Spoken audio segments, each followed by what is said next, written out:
وہ وقت تھا حضرت فاروق اعظم کا نام پڑتا تھا، قیصر و کسریٰ محلات میں کانپا کرتے تھے۔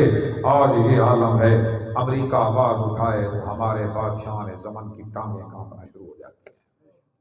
کیوں؟ حالات کہاں پہنچے؟ وہ قرآن نے کیا کہا تھا؟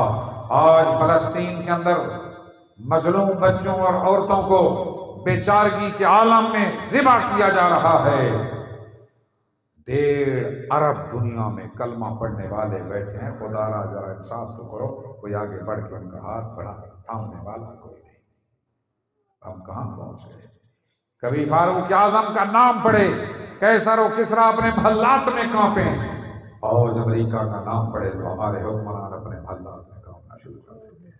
خدا را وہ معزز زمانے میں مسلمان ہو کر ہم خوار ہوئے تارے کے قرآن ہو کر نبی سے بھی وفا نہ ہو سکی، قرآن سے بھی وفا نہ ہو سکی، رب کے فرمان سے وفا نہ ہو سکی۔ رب نے تو فرمایا تھا وہ لوگ اللہ کی راہ میں جہاد کریں جو اپنی جان کا سودا کر چکے ہیں، جان کا سودا کر چکے ہیں۔